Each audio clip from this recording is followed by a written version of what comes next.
Notre environnement est un flipper cosmique. Des amas de matière grands comme des villes percutent les planètes, laissant de véritables mystères dans leur sillage. Tout ce que nous voyons dans le système solaire a été témoin de ce qui s'y est passé. Il faut juste faire parler ces témoins. Si nous n'y parvenons pas, nous pourrions bien être les prochaines victimes d'une collision dans notre système solaire.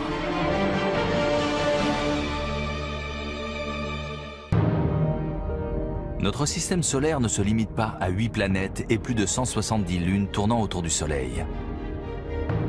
Dans l'immensité qui entoure ces corps géants se cachent aussi des corps plus petits. Petits étant relatif. Les astéroïdes et les comètes qui partagent notre environnement percutent les planètes du système solaire depuis sa formation. Les astronomes ont dressé des cartes des planètes et précisément étudié les relevés. Où que l'on regarde dans le système solaire, on trouve des traces d'impact. Une conclusion s'impose. Le ciel que nous contemplons et qui nous paraît si tranquille est en fait tout le contraire. Notre système solaire est un endroit dangereux. À titre d'exemple, notre compagnon céleste le plus proche est une scène de crime qui porte encore les traces des violents impacts du passé. Quand nous regardons la Lune dans le ciel nocturne, nous voyons une présence rassurante. Elle éclaire nos nuits, commande les marées de nos océans et ses phases structurent nos journées. Mais ces cratères sont tout sauf rassurants. Comme les cicatrices sur le visage d'un boxeur, ils racontent une histoire longue et violente, celle des batailles épiques qui se sont déroulées dans notre environnement. La Lune est comme un vieux livre dans lequel nous pouvons lire l'histoire du système solaire. La première leçon de ce manuel d'histoire commence il y a 4,5 milliards d'années avec sa naissance apocalyptique. La Lune est le résultat d'une terrible collision qui a frappé la Terre. Un planétoïde de la taille de Mars a touché la Terre primitive encore en fusion. Lorsque les deux énormes corps célestes ont entamé leur danse d'approche, le planétoïde formait un angle de 45 degrés par rapport à la Terre et se déplaçait à près de 10 km par seconde. La collision s'est donc produite à une vitesse relativement faible. Néanmoins, l'énergie dégagée fut énorme. Elle a littéralement pulvérisé le planétoïde et éjecté un morceau géant du manteau terrestre, juste à côté de la Terre. Le temps et la pesanteur ont façonné notre Lune. Généralement accepté aujourd'hui, ce scénario violent de la naissance de la Lune a été proposé pour la première fois en 1975 par William Hartmann et Donald Davis. Quels indices ont bien pu les mener à la reconstitution exacte d'une collision aussi ancienne? Ils ont d'abord essayé de comprendre de quoi était composée la Lune. Les études des années 50 et 60 révélaient une densité légèrement moindre que celle de la Terre. La Lune ne semblait pas contenir de noyaux ferreux comme la Terre, dont la densité est plutôt élevée. Elle se situe à 5 grammes par centimètre cube. La roche a une densité de 3 grammes par centimètre cube. Nous savions donc que la densité élevée de la Terre est due à l'alliage de métals lourds et de roches plus légères. La densité de la Lune n'était que de 3 grammes par centimètre cube. On avait donc affaire à un objet rocheux. Mais si la densité de la Lune diffère de celle de la Terre, elle partage en revanche sa composition chimique. En particulier, les variations isotopiques trouvées sur la Lune sont identiques à celles qui existent sur Terre. Chaque élément du système solaire a une composition isotopique propre. Dans le cas de la Lune, le rapport isotopique de l'oxygène est exactement le même que sur Terre, ce qui correspond magnifiquement à l'idée que le matériau lunaire est à l'origine un morceau de matériau terrestre. Donc, la Lune a une composition similaire, mais une densité différente. William Hartmann et Donald Davis ont suggéré que ces résultats provenaient d'une collision entre la Terre et un impacteur, ce qui avait donné naissance à une Lune composée en partie de morceaux du manteau terrestre. Si un objet suffisamment grand percute la Terre, il peut faire sauter un morceau important de la croûte et de la roche qui composent le manteau. Vous avez le beau petit noyau ferreux au centre et la partie rocheuse autour. Un choc fait voler la roche en éclats. Il en résulte un grand nuage de débris autour de la Terre qui s'agglomère pour former une Lune qui ressemble à celle qui existe aujourd'hui. Cette théorie intéressante devait être confirmée par modélisation informatique. Quand on essaie de décrire comment s'est formée la Lune, on part avec l'idée que la Lune est le résultat d'une importante collision avec la Terre primitive. Ensuite, nous effectuons une modélisation, comme ici des simulations informatiques qui décrivent ce qui se passe lors de telles collisions. Les facteurs limitants pour le modèle sont la rotation actuelle de la Terre et la taille de la Lune. Nous devons arriver à une rotation de la Terre après l'impact, qui nous donne nos journées de 24 heures. Si l'on complète le modèle avec les données disponibles, on observe alors une Terre très différente de ce qu'elle est aujourd'hui. Elle tournait sur elle-même en 4 heures et dans le sens inverse quand elle a été percutée dans une explosion de lumière par un impacteur relativement lent de la taille de Mars. Au moment de l'impact, l'angle, la taille et la vitesse de l'impacteur ont contribué à redéfinir la rotation de la Terre. Cette collision à faible vitesse a été une chance pour la Terre. Si l'impacteur arrive trop vite, ça peut faire voler en éclats une planète. Dans ce cas, la Terre et l'impacteur ont explosé et le noyau ferreux de l'impacteur est retombé sur Terre. Le noyau ferreux de l'impacteur a fusionné avec celui de la Terre, ce qui a augmenté la masse du noyau terrestre. Ce processus de réassemblage a engendré une Terre infernale. La température de la Terre est montée à plus de 5000 degrés Celsius, voire 11 000 degrés à l'intérieur. L'impact a chargé l'atmosphère terrestre d'épaisses particules de silicate issues de la roche vaporisée. Après environ 1 millier d'années, cette atmosphère de silicate a commencé à se refroidir et à se condenser. Malgré ses débuts cataclysmiques, la relation Terre-Lune est faite de stabilité. L'orbite et la gravitation lunaire limitent les variations d'inclinaison de la Terre à 1 degré. Sans la Lune, nos modélisations prédisent une inclinaison pouvant varier de 0 jusqu'à 60 degrés. Par moment, on aurait le pôle Nord quasiment face au Soleil.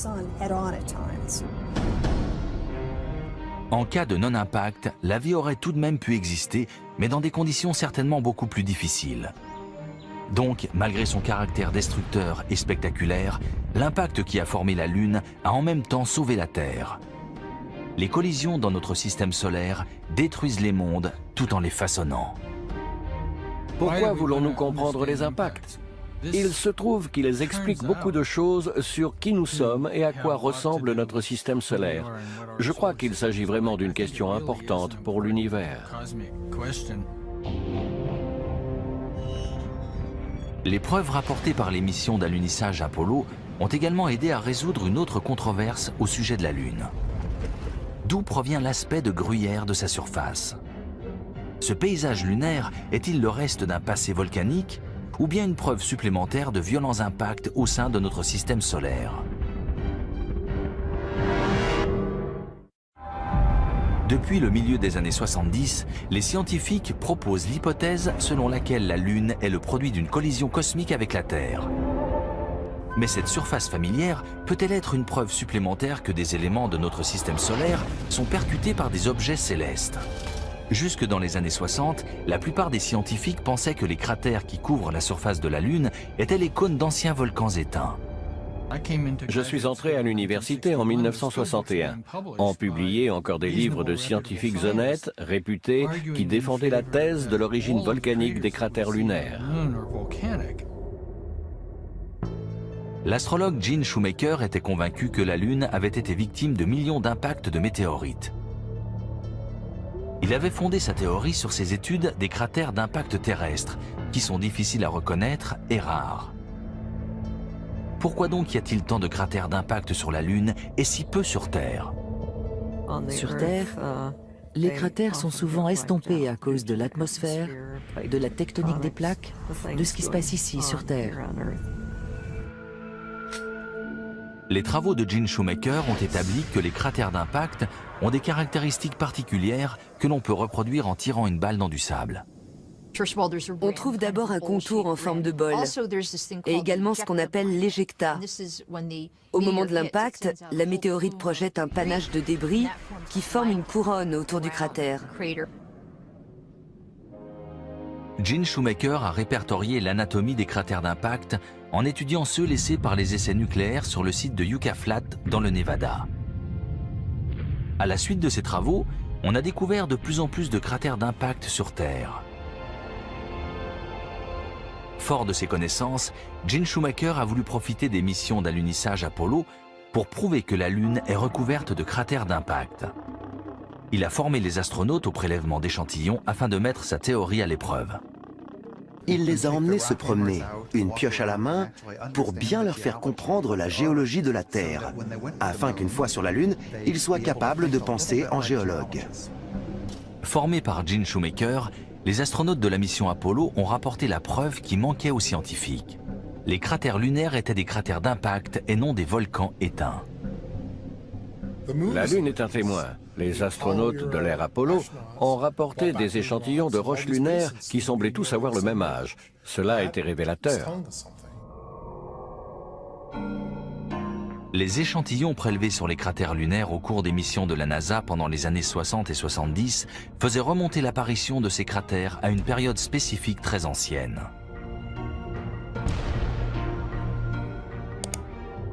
Les échantillons de la NASA dataient les impacts entre 3,8 et 4,1 milliards d'années auparavant. Certains savants pensaient qu'il avait dû se produire une autre pluie d'impact après la formation du système solaire. Cette période d'impact d'astéroïdes dans le système solaire interne est connue sous le nom de grand bombardement tardif. Les planètes ont passé un sale quart d'heure. La Terre, la Lune, toutes les planètes étaient martelées par des objets cosmiques. Selon certains scientifiques, le ciel a libéré une attaque d'astéroïdes et de météorites pendant cette période. Pendant environ 300 millions d'années, d'immenses corps célestes ont dérivé dans le système solaire, tournant autour du Soleil et croisant l'orbite des planètes du système interne. Il y avait tout un tas de balles cosmiques qui fusaient, dans tous les sens. Qu'est-ce qui a causé ce bombardement ? Il y a eu une forte augmentation des impacts, qui a peut-être été déclenchée par les mouvements des planètes du système externe, c'est-à-dire une source externe qui envoie un tir de barrage de comètes et d'astéroïdes vers le système solaire interne. Certains scientifiques pensent qu'il a pu se produire un effet domino après une modification des orbites de Jupiter et de Saturne ayant entraîné d'énormes perturbations pour les planètes. Des changements gravitationnels ont eu des répercussions sur l'orbite de l'anneau de débris, qu'on appelle la ceinture d'astéroïdes, découverte entre les systèmes solaires internes et externes. Les débris ont commencé à croiser les orbites de Mercure, Vénus, la Terre, Mars et leur Lune. Cet événement s'est produit près d'1 milliard d'années après la formation du système solaire, à la fin de son adolescence en quelque sorte. Les planètes et la Lune balayaient tous les débris laissés par la formation du système solaire. Heureusement pour nous, les collisions cosmiques au rythme du grand bombardement tardif ont disparu pour de bon de notre système solaire. Chaque fois qu'un de ces objets percute une planète, ça en fait un de moins à dériver dans le système solaire. Donc on peut se dire que les planètes ayant bougé et balayé beaucoup de ces objets pendant des milliards et des milliards d'années, il y en aura de moins en moins autour de nous. Nous sommes arrivés à un moment de l'histoire du système solaire où ces objets célestes sont relativement peu nombreux et nous pouvons donc espérer connaître une assez longue période sans se faire percuter par l'un d'eux. Mais nous ne pouvons pas cesser d'observer le ciel car de temps à autre, une planète de notre système solaire est victime d'un violent impact. En 1994, une énorme boule de neige a foncé droit sur une boule de gaz géante et transformé la Terre en témoin oculaire stupéfait. Les échantillons rocheux rapportés par les missions lunaires Apollo ont convaincu la plupart des scientifiques de la violence de ce qu'on appelle le grand bombardement tardif qui a assailli notre système solaire il y a 4 milliards d'années. Mais dans les années 90, beaucoup continuaient de croire que la probabilité d'un nouvel impact avec un gros objet céleste était quasiment nulle. L'astrogéologue Gene Shoemaker a donc entrepris de démontrer que les collisions avec de grands objets dans notre système solaire n'appartiennent pas entièrement au passé. Cela rappelait la fable de Chicken Little. L'idée était farfelue. C'était un sujet de film de science-fiction, mais c'était un peu difficile à envisager sérieusement. On n'a jamais entendu parler d'une personne qui serait morte frappée par un astéroïde.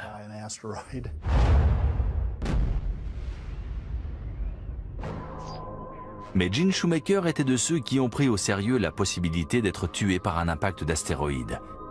Il espérait que l'opinion publique reconnaîtrait la nécessité de poursuivre les recherches sur de futurs invités indésirables sur Terre.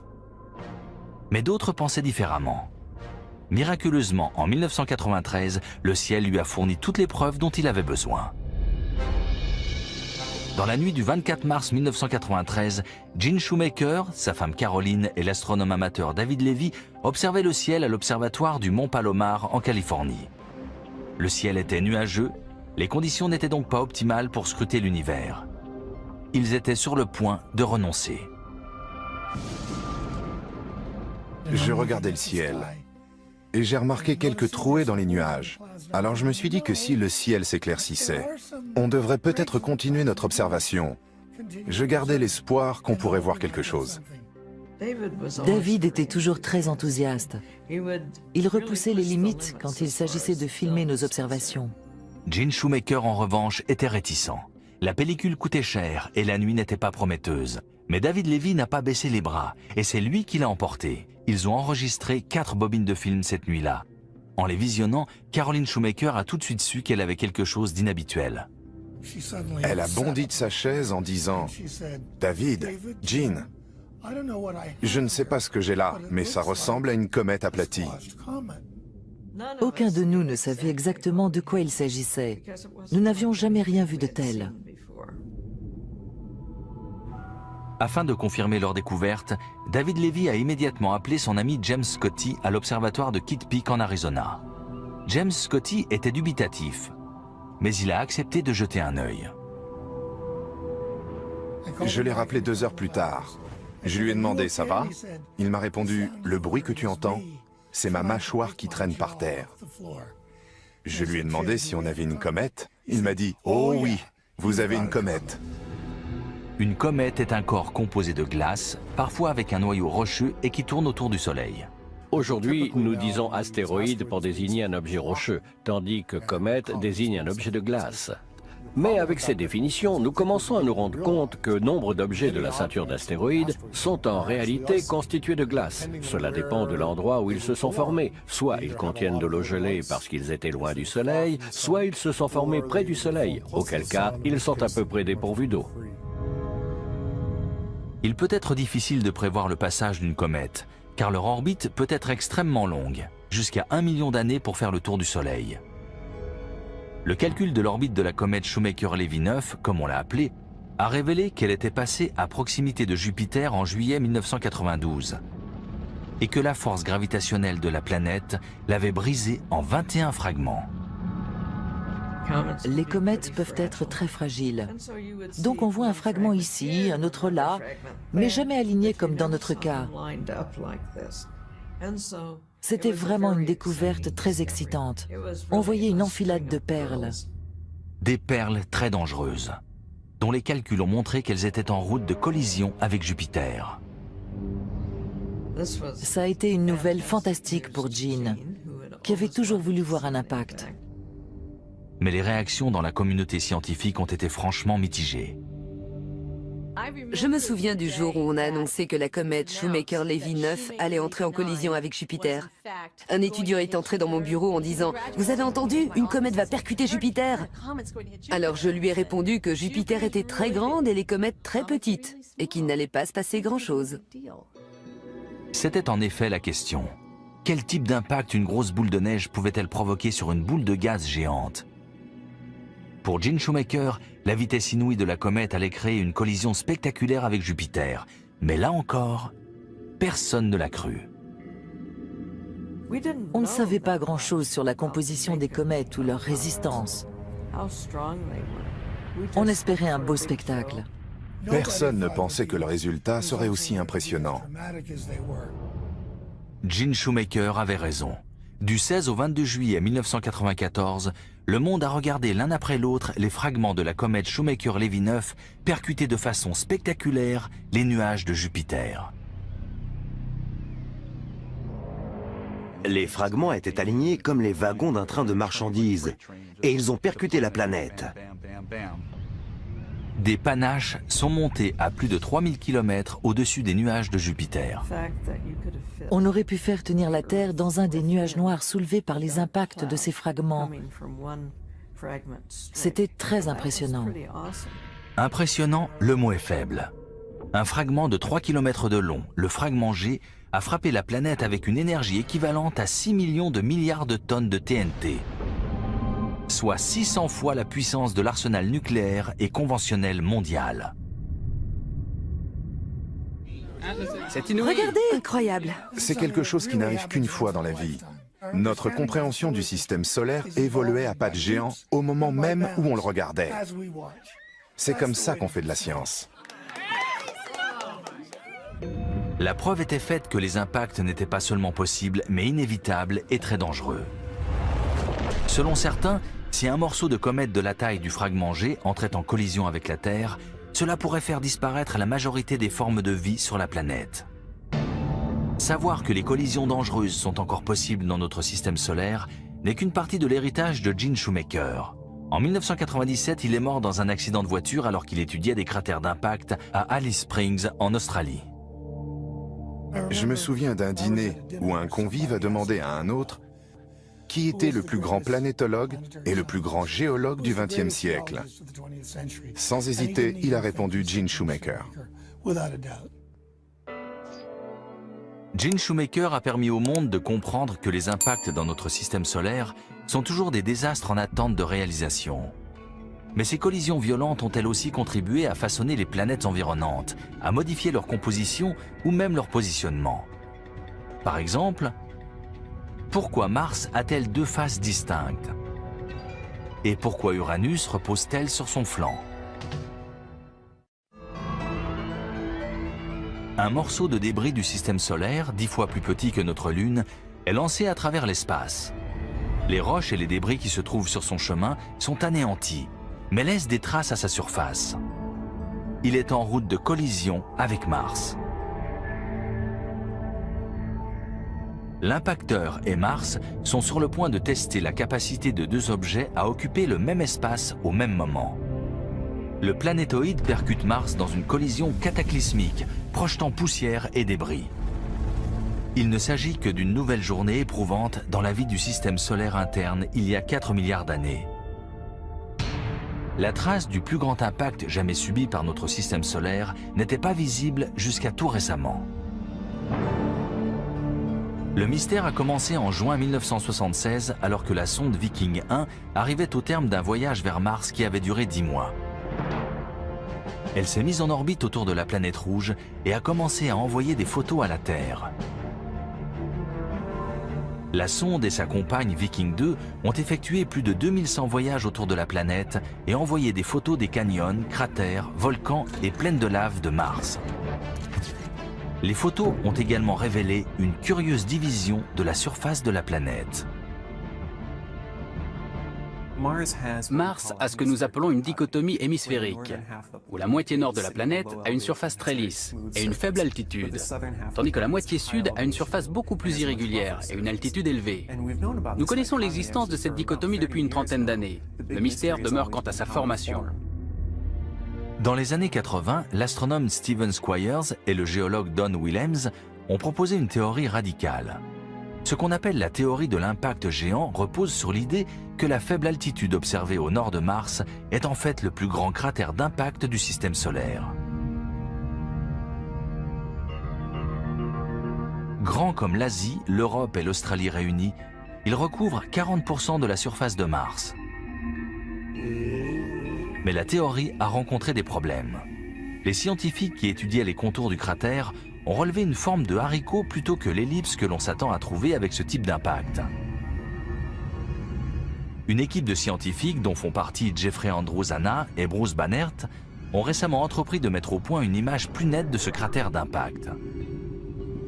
À l'aide de relevés topographiques et gravitationnels, ils ont pu voir sous les flots de lave qui inondent le dôme de Tharsis, où se trouvent les plus grands volcans du système solaire. En retirant les effets de l'activité volcanique, ils ont pu distinguer la forme réelle du cratère.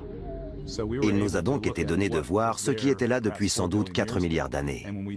Et nous avons découvert que le contour de la zone n'était pas du tout en forme de haricot comme on le pensait, mais dessinait en réalité une ellipse régulière. Il s'agit d'une observation très importante, car le seul et unique processus que nous connaissons qui soit capable d'engendrer une énorme dépression elliptique comme celle-ci, c'est un impact géant. Les plus grands bassins d'impact présents dans le système solaire ont tous cette forme elliptique. Les simulations indiquent que l'impacteur devait mesurer 1900 km de diamètre, soit à peu près la taille de Pluton, se déplacer à plus de 30 000 km/h et qu'il a dû frapper Mars à un angle de 45 degrés. L'impact a dégagé une énergie énorme. Il n'est pas étonnant que les estimations datent l'impact sur Mars à l'époque tardive de la formation de notre système solaire, il y a 4 milliards d'années. Il s'agit d'un des 2 impacts géants qui marquent encore des planètes de notre système solaire. On peut déceler les traces de l'autre impact dans la position couchée d'Uranus.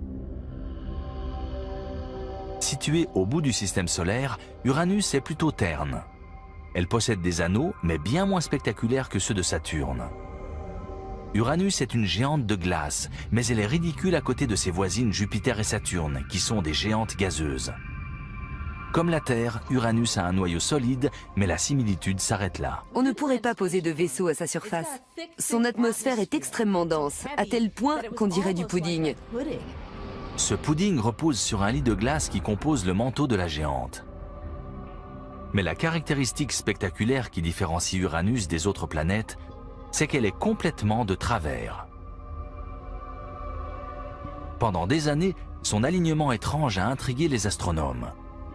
C'est un astronome soviétique, Viktor Safronov, qui le premier a proposé dans les années 60 la théorie selon laquelle Uranus avait dû être percuté par un objet peut-être aussi grand que la Terre.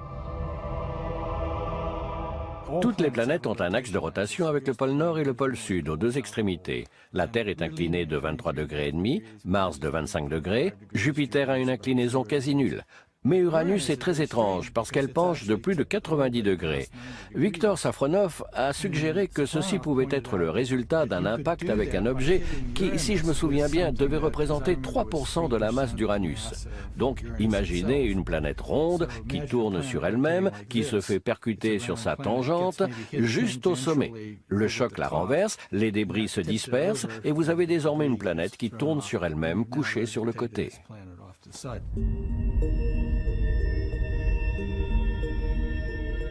Les impacts ne se contentent pas de renverser les planètes comme Uranus ou de modifier complètement leur surface comme sur Mars. Il arrive aussi que les objets célestes percutent les planètes avec une telle force que des fragments de la planète percutée vont retomber sur d'autres planètes. Nous savons que des météorites atterrissent parfois dans des champs, des déserts ou n'importe où. Et parfois ces météorites sont des morceaux arrachés à une planète qui nous renseignent sur un autre monde. Notre système solaire n'est pas un lieu bien ordonné. De nombreux débris n'ont pas fusionné avec une planète. Ces objets flottent dans la ceinture d'astéroïdes entre Mars et Jupiter comme autant de laissés pour compte qui cherchent la bagarre. Les collisions engendrent des collisions lorsqu'un impact déplace des morceaux de planètes qui finissent eux-mêmes par s'écraser sur une planète. Ces objets sont la preuve tangible qu'il existe des impacts dans notre propre système solaire. Par une réaction en chaîne, ces impacts qui se sont produits il y a plusieurs milliards d'années à des millions de kilomètres peuvent faire atterrir chez nous ces visiteurs du lointain qui nous renseignent alors sur le système solaire. Ils traversent l'atmosphère à une vitesse phénoménale, ce qui génère de la chaleur et une pression élevée. Ils prennent feu et bien souvent ces fragments explosent dans l'atmosphère avant de tomber en pluie de poussière sur la planète. Chaque enfant qui a vu une étoile filante dans le ciel a vu un impact d'origine extraterrestre. Nous sommes nombreux à avoir vu des collisions cosmiques. Simplement, on ne savait pas de quoi il s'agissait. Les météores qui se consument dans l'atmosphère sont un phénomène courant, et il arrive qu'une partie du météore survive et entre en contact avec la Terre. Son statut de survivant lui vaut un nouveau nom, celui de météorite. À partir de ce moment, sa tête est mise à prix. Une catégorie d'individus peu nombreux, les chasseurs de météorites, se spécialisent dans la traque de ces précieux rochers qui ont voyagé à travers notre système solaire et se lancent dans une poursuite qui relève à la fois de la science, du commerce et d'un loisir qui a viré à l'obsession. Geoffrey Notkins et Steve Arnold comptent parmi les chasseurs de météorites les plus prolifiques et déterminés. Parfois, nous allons dans des coins complètement perdus, où une personne saine d'esprit n'irait jamais mettre les pieds, uniquement dans l'espoir de trouver des petits bouts de débris cosmiques. Pourquoi? Les météorites sont incroyables. Elles représentent une chance de pouvoir tenir un peu d'un monde extraterrestre dans sa main. Ce sont aussi de véritables trésors. Ces morceaux d'autres planètes qui atterrissent chez nous sont classés en fonction de leur valeur. Il n'est donc pas étonnant que les météorites les plus rares aient le plus de valeur. Des morceaux de la planète Mars ont été projetés dans l'espace par des impacts de météorites à la surface de Mars. Sur les milliers de météorites qui ont été découvertes sur Terre, une trentaine seulement provient de Mars. C'est un des matériaux extraterrestres les plus rares qu'on ait pu récupérer. La valeur au gramme des météorites martiennes est 35 fois supérieure à celle de l'or. Ce petit morceau pèse environ 15 grammes. Et c'est un morceau de Mars. Une évaluation, à minima, estime sa valeur à 15 000 $. Toutes les autres météorites présentes dans cette salle réunie valent moins que ce spécimen. Mais c'est vrai pour beaucoup de météorites. Elles peuvent nous transmettre des informations sur la composition d'une planète voisine. La distance et le coût élevé ne nous ont pas permis d'aller sur Mars pour y prélever un échantillon. Mais l'univers nous en livre certains, rarement et gratuitement grâce à d'anciens impacts. Les météorites vont parfois au-delà de la transmission d'informations sur d'autres planètes. Elles ont souvent servi de tremplin à d'importantes avancées technologiques dans le programme spatial. Les météorites ont été étudiées dans les premiers temps de la conception des navettes spatiales. Elles ont une forme optimale pour voyager dans l'atmosphère. Au fur et à mesure de son avancée dans l'atmosphère terrestre, cette phase de la météorite reste orientée vers la Terre, d'où le terme orientation. Donc, au cours de son trajet dans cette position fixe, la surface a fondu et s'est courbée vers l'arrière pour prendre cette jolie forme de bouclier. Derrière le bouclier, le météore fond et se déforme, car la température dépasse les 1000 degrés. C'est ce qui explique ces empreintes de pouces qu'on ne trouve que sur les météorites. Ces petites bosses apparaissent quand la surface du météore est en fusion. C'est pourquoi les météorites, dont l'orientation est visible, ne sont pas seulement rares, mais très précieuses aux yeux des collectionneurs qui s'intéressent à leur aspect sculptural. Ce qui leur arrive pendant qu'elles traversent l'atmosphère ne se retrouve jamais sur une roche terrestre. Une roche terrestre n'aura jamais cet aspect. C'est leur traversée brûlante de l'atmosphère et la fusion qui en résulte qui crée ce qu'on pourrait décrire comme une sculpture extraterrestre. En dépit de leur attrait physique, ces sculptures de l'espace n'atteignent pas la valeur de leurs cousines martiennes ou même lunaires. Les morceaux de la Lune arrivent en deuxième position en termes de rareté et de valeur. Les cratères d'impact lunaire ont aussi fait office de base de lancement. Certains cratères sont énormes. Les impacts ont dû propulser énormément de débris lunaires dans l'espace. Et de temps à autre, un petit morceau arrive jusqu'ici. La plupart des météorites sont en fait issus de la ceinture d'astéroïdes. Nous ne pouvons pas nous rendre physiquement dans la ceinture d'astéroïdes. Donc, les météorites nous offrent la chance de pouvoir étudier la composition d'autres mondes de notre système solaire.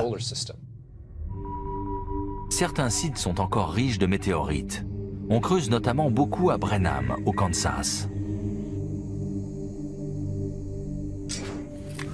Nous nous trouvons dans le champ d'éparpillement de Brenham. Il y a entre 2 et 10 000 ans, un météore géant a explosé alors qu'il arrivait de l'ouest-nord-ouest. Il s'est pulvérisé en morceaux qui se sont éparpillés partout sur le terrain de cette ferme. On a vraiment trouvé beaucoup de météorites dans ce champ précis où nous sommes. C'est excitant d'être ici. On sait que des météorites sont tombées ici. En reste-t-il? C'est ce que nous sommes venus découvrir. À ce jour, 3,5 tonnes de météorites, éléments de notre système solaire, ont été extraites de ces champs, y compris celle découverte par Steve Arnold, une météorite palasite de 650 kg, la plus grosse du monde. Ces météorites sont composées de pierres, de fer et contiennent des cristaux d'olivine. Les palasites sont rares, précieuses et difficiles à trouver. Comme des fermiers retournant un champ, Geoffrey et Steve doivent inspecter chaque parcelle du terrain. Manquer une zone, c'est peut-être manquer une météorite. bien.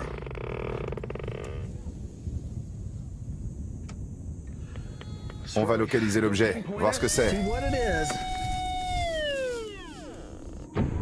Creuser n'est jamais facile, mais une poussée d'adrénaline accompagne la chasse. La possibilité d'avoir sous les pieds une météorite valant des dizaines de milliers de dollars diminue un peu les douleurs lombaires pour le chasseur qui creuse.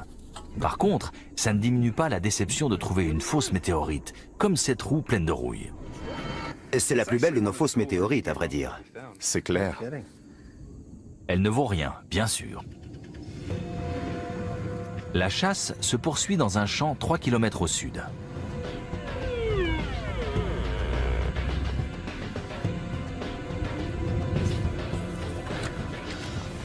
Eh bien, ça a l'air excitant de chasser les météorites.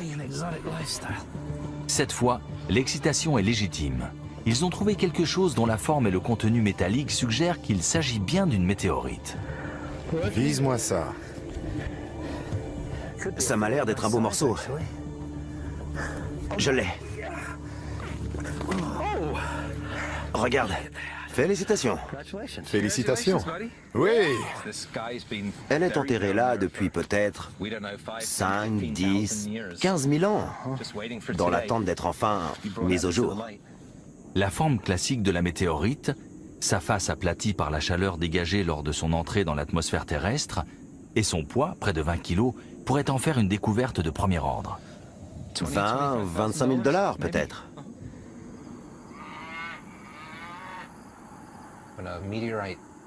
Quand une météorite arrive ici, non seulement elle a survécu à un embrasement inouï à travers notre atmosphère, mais c'est un peu de l'histoire d'un monde depuis longtemps disparu que nous ne verrons jamais ou nous n'irons jamais.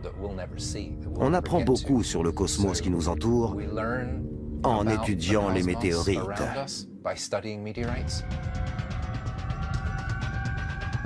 Certaines météorites survivent à leur voyage dans le système solaire pour nous faire rêver à d'autres mondes. Quelle sorte de preuve pourrait se cacher dans ces roches venues de l'espace? Est-ce la preuve d'une vie extraterrestre?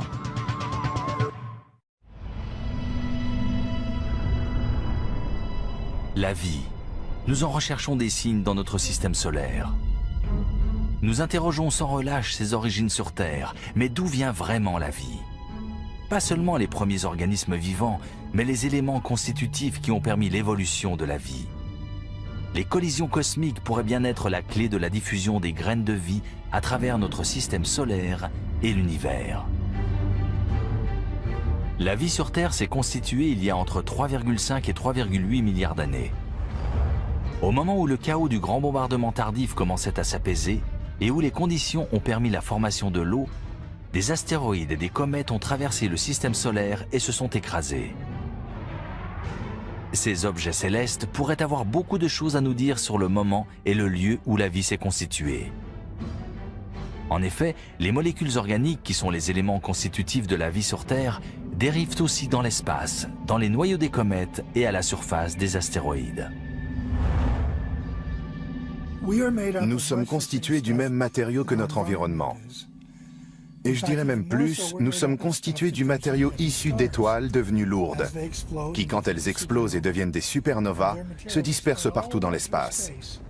Certains fragments nous arrivent sous la forme de comètes, qui ensuite deviennent nous, des hommes. Donc en un sens, nous sommes faits d'étoiles et de comètes. Ceci au sens propre. Par exemple, le fer que contient notre sang s'est formé pendant la mort d'étoiles voici plusieurs millions d'années. Dans les dernières phases de la vie d'une étoile, après que le processus de fusion a consommé l'hydrogène et l'hélium qu'elle contenait, il produit du fer. Ce fer est distribué à travers l'espace lorsque l'étoile meurt et explose.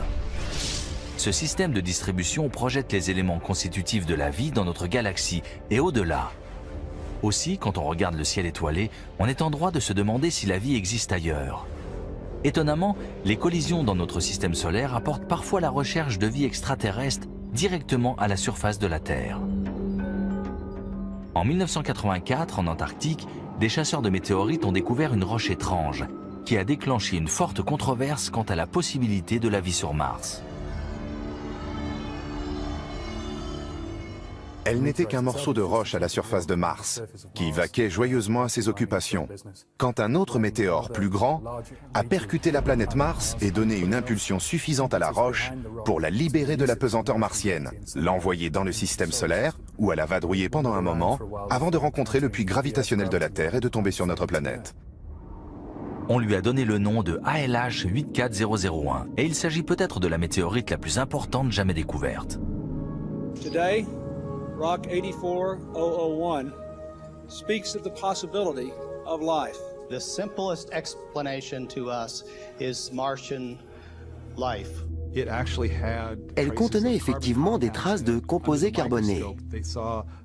L'examen au microscope a montré des structures évoquant une forme de vie simple. On en a donc conclu que cette météorite contenait la preuve de la vie sur Mars. ALH 84001 semblait contenir des fossiles microscopiques d'une ancienne bactérie martienne. On avait 4 séries d'indices. La présence du minerai lui-même, la présence de petits grains de minerai de fer qu'on appelle magnétites et qui sont présents dans les bactéries terrestres. La présence des fossiles et la présence de composés carbonés qui, sur Terre, indiquent un processus de vie. Pris ensemble, ces 4 séries d'indices ont mené à l'hypothèse que la vie avait existé sur Mars. Ces découvertes ont engendré à la fois l'espoir et des discussions virulentes. Est-il possible qu'une collision passée ait déposé la première preuve de vie extraterrestre juste sous notre nez ? Cette conclusion a été très controversée et la majorité des scientifiques la considèrent comme erronée. Mais cette météorite a soulevé un intérêt 1000 fois supérieur à ce qui se serait passé avec une météorite ordinaire. Des scientifiques ont suggéré que les molécules organiques contenues dans la météorite étaient le résultat d'une contamination par la glace de l'Antarctique, ou bien que leur formation ne relevait pas d'un processus biologique. En dépit de ce contretemps, la recherche d'une vie extraterrestre continue. Là où la vie peut advenir, elle advient. La vie existe sur Terre dans des environnements très isolés, là où règnent des conditions extrêmes. La vie semble être une propriété de l'univers très résistante.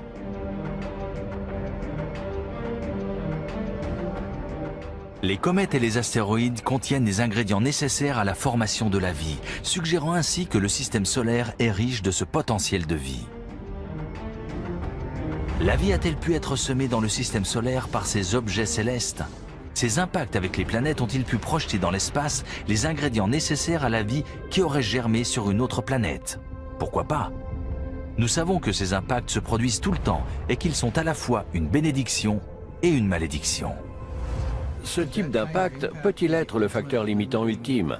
Peut-être que sur certaines planètes, l'évolution permet l'existence de civilisations intelligentes qui s'apprêtent à construire des engins spatiaux pour aller parcourir le reste de l'univers. Et tout à coup, pouf, un astéroïde arrive au mauvais moment. Nous ignorons quelle est réellement l'évolution du système. Les collisions ont bâti les planètes et elles continuent de nous renseigner sur le système solaire. Mais de temps à autre, un de leurs coups menace la vie.